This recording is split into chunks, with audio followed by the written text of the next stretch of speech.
Thank you for joining me for the Daily Bread Bible Study. This is day 160 for Monday, June 8th, 2020, focusing on Psalms chapter 22 through 27. We have 6 Psalms we will be looking at today, and I'm looking to see comparisons to our current context. The biggest thing that comes to my mind at this moment in time is looking at the COVID-19 disruption, how it has impacted the world around us. We have 2 Psalms that impact my world pretty heavily, Psalm 22 and Psalm 23, right after each other and kind of leading into each other. Psalm 22 is a Psalm of David, and it begins with these words, my God, why have you forsaken me?" These words are powerful because they are also the words that Jesus is said to speak in an account of the Gospels there as he is being crucified on the cross. My God, why have you forsaken me? Why have you abandoned me? Is the same, kind of idea. So Jesus on the cross is referencing this psalm and also, I believe, referencing the suffering, that is felt in this. So what does Psalm 22 talk about? Well, Psalm 22 for me is the experience of the absence of God. It's a real experience that was felt by King David as he was running away from his numerous enemies that were trying to get him. King Saul is a notable example of that. His son Absalom rebels and tries to kill his father. So that's a real experience David felt. He was speaking and writing from his own context and, feeling that the enemies were winning and that God was far off. Now, even as he knew it in his heart that God is always present with us and he was able to understand it in his mind, it's just the feeling of God's absence is a real feeling. We might feel that at some days and times, and it makes life incredibly difficult and hard when we feel as if God is not there. Now, it doesn't mean that God's not there. It just means that that's where we're at. That's what we feel. I think it's also important to note that Jesus felt this on the cross. I don't believe he's just merely referencing something that King David said just so that way, he can appear humble and pious. No, I believe that he is resonating with the feeling of what David had, the experience of the absence of God. Jesus knows that God is with him, that this is the purpose, a purpose he is called to in life. This is an important moment of redemption for all of God's beloved people through his death and resurrection. But the experience, the feeling of God not being there and the darkness of that day there on Good Friday, it's an important place that we will all find ourselves in at some point in time, being associated with that feeling. Now, I talk about it from a feeling perspective, and then moving into Psalm 23 is David's response to this feeling of feeling like God is absent. He says, "The Lord is my shepherd, I shall not want." That's in Psalm 23:1. There is comfort in God's presence, and the experience of the presence of God helps to shake away the doubt of the experience of the absence of God.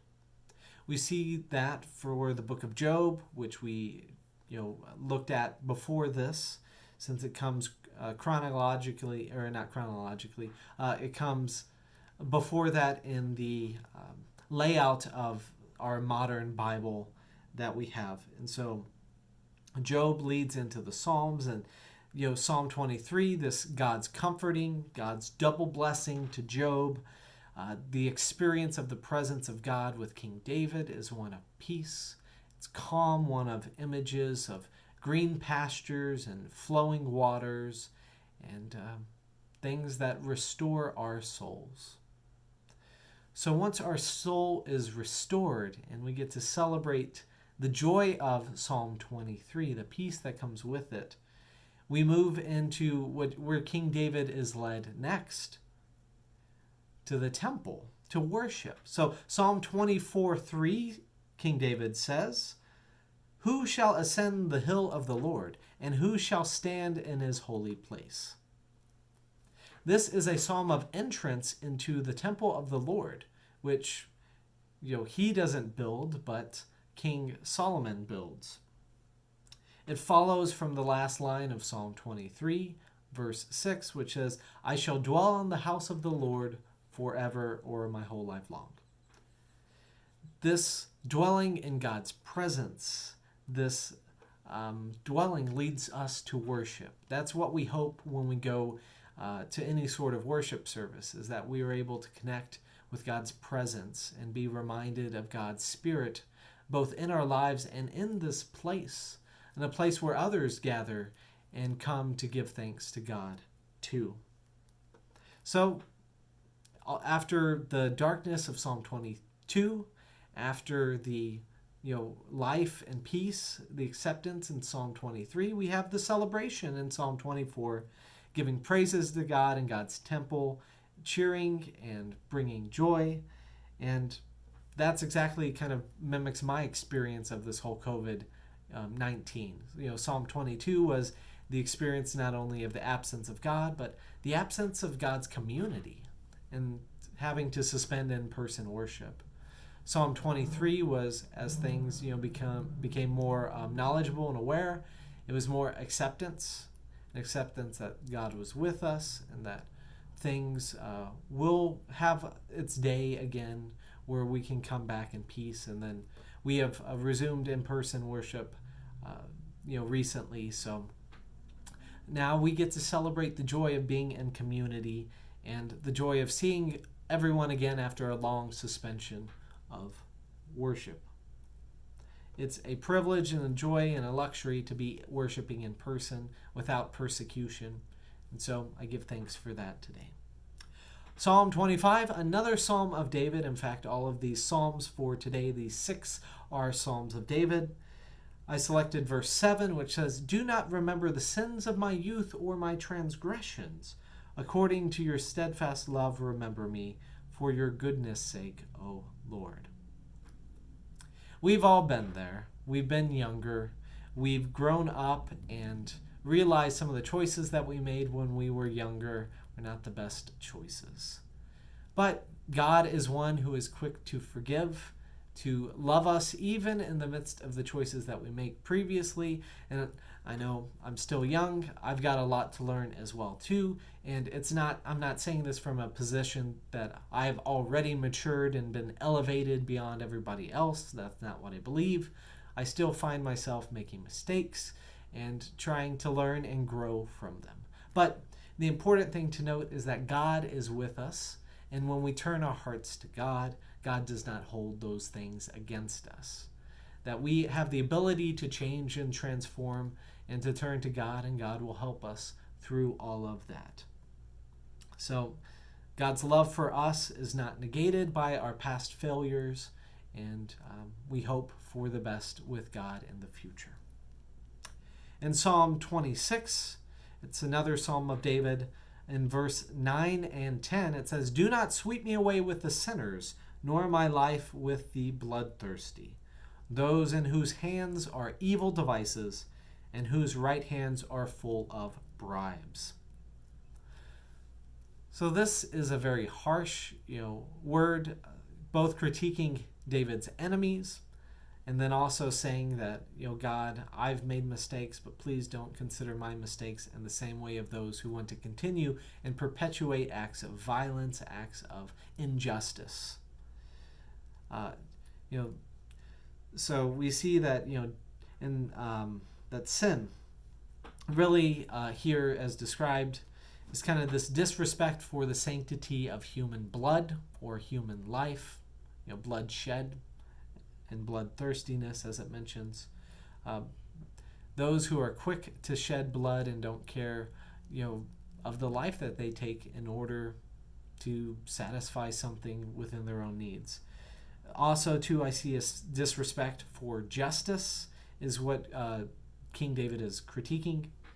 those who accept bribes in order to benefit themselves and deny the oppressed justice. This is very much connected with economic sin, as money is transpiring here, or wealth, whatever resources in order to keep the home going, and in ways that are not just. The idea of a bribe is that it is not earned, and it is something that is given, so that way a favorable report to the giver will be accepted. And so by its own virtue and nature, it's a form of injustice. Now, without getting into too much of the politics of our day and time, our society is wrestling with this issue of respect for human life and justice. This is especially true of our brothers and sisters in the Black community at this day and time, who have faced far more different life experiences than what I've faced, and from what I've heard, faced more barriers, challenges, open threats, even more enemies as they feel to the life that they have been called to live by God. And so this call, this crying out, is about the injustices that are experienced, and a call for a change in this existence. I would imagine bribery and bloodthirstiness are two things which could be said by our brothers and sisters at this day and time. So we're all in this together. We're the same humanity with different shades of skin. And we're called to be patient and understanding with one another, and also quick to address justice, to stop bribery and the ways in which justice is perverted, and to stand for God's values and God's ways. Showing love to beloved children of God, to making sure that people, the needy and the oppressed and poor, are given justice and able to have what they need to sustain their lives too. So may we be in this together instead of polarizing and making it about being divided. In Psalm 27, I will close today with verses 13 and 14, which says, I believe that I shall see the goodness of the Lord in the land of the living. Wait for the Lord, be strong, and let your heart take courage. Wait for the Lord. Now, this is not, I shouldn't say, in response to what I just said about the, justice challenges, this is not to pacify any of the justice movement, or to say that, we have to wait to bring about any justice changes. This is more talking about the ways in which that we depend upon God, and God to be able to move through us, within us, and the Lord to speak to us, so that way we can be righteous in our actions when we act through God. If we do things on our own account, on our own accord, based out of our own selfishness, where's the hope in that? Our hope is that we find ourselves in the presence of God, even in the midst of our enemies, just like King David, was feeling there. He put his trust in God's strength. He called God's strength and God's presence a stronghold in his life. And he put his trust in God's capacity for change instead of his own. Even though King David was a mighty and strong warrior, he put his strength in God. So may we, in our day and time, with whatever enemies we face, with whatever challenges and adversity and oppression that we try and overcome, may we find hope in God and courage to act as God calls us to act. So blessings to you today, God's love and God's peace for you, and may you be agents of God's peace and justice in the world.